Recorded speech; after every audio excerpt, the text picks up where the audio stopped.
और चलिए सीधे लखनऊ आपको लिए चलते हैं, जहां सीएम योगी आदित्यनाथ संबोधित कर रहे हैं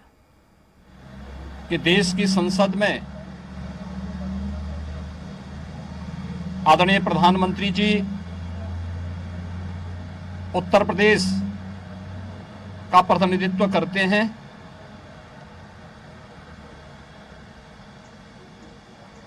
पिछले 9-9.5 वर्ष के अंदर प्रधानमंत्री मोदी जी के नेतृत्व में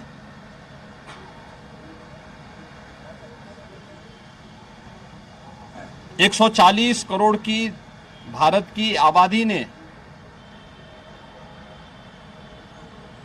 एक नए भारत को उभरते हुए आगे बढ़ते हुए देखा है, तो दुनिया ने भी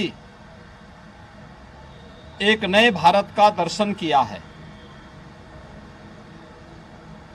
आजादी के बाद पहली बार बिना भेदभाव के शासन की योजनाओं का लाभ समाज के प्रत्येक तबके तक पहुंचना, अपनी अभिनव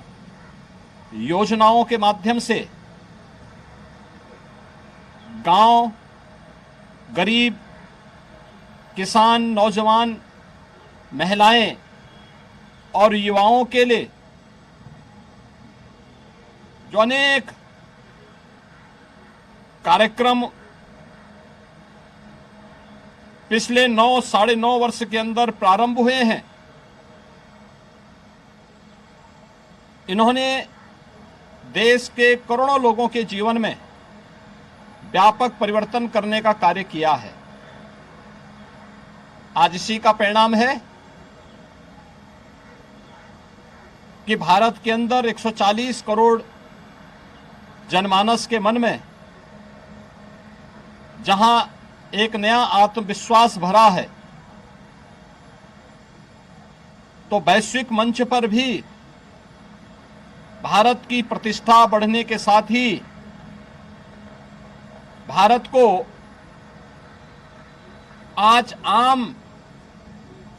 भारत के नागरिकों के प्रति भी एक सम्मान का भाव दुनिया के अंदर देखने को मिला है।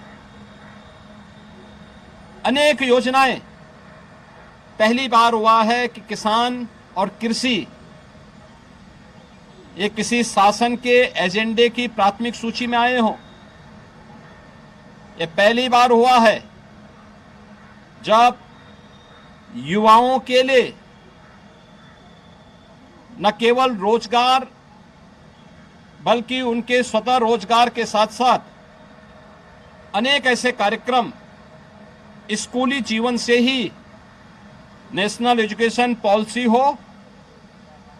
या फिर digital India, startup India, stand up India, PM मुद्रा की योजनाएं, बेटियों और महिलाओं के लिए भी अनेक प्रकार के कार्यक्रम,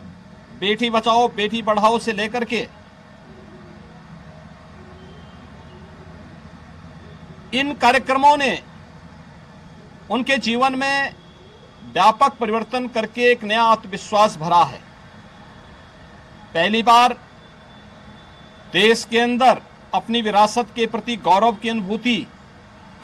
होते हुए भी देखा है। पिछले 9 वर्ष के अंदर भारतवासियों ने योग को वैश्विक मान्यता मिलना,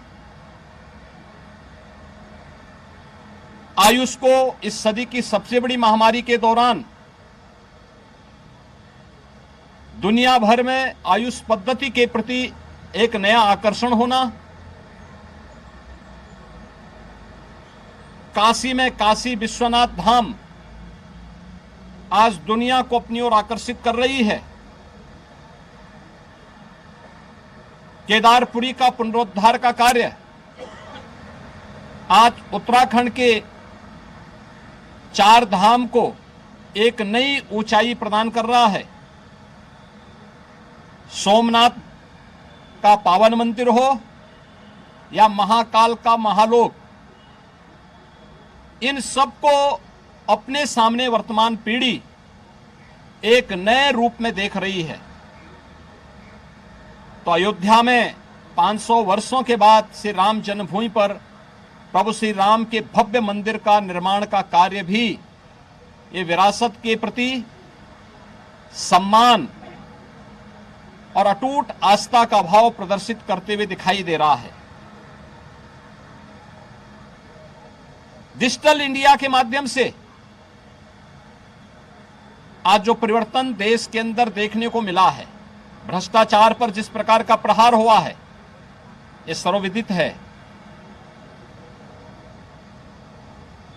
अपने नागरिकों के प्रति एक सरकार की संवेदना किस रूप में होनी चाहिए।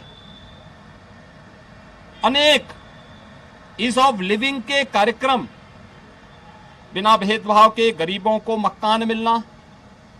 बिना भेदभाव के हर गरीब को रसोई गैस के कनेक्शन उपलब्ध हो जाना, हर गरीब के घर में शौचालय उपलब्ध हो जाना, गरीब को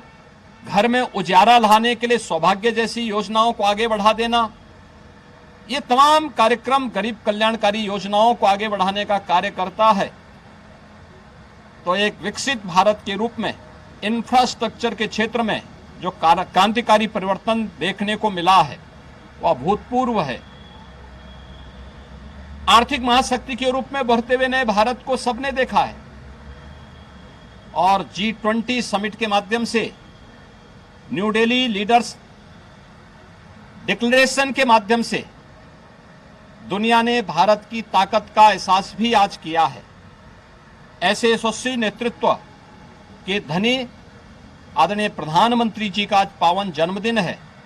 अभी प्रधानमंत्री जी के पावन जन्मदिन को उत्तर प्रदेश सूचना और जनसंपर्क विभाग ने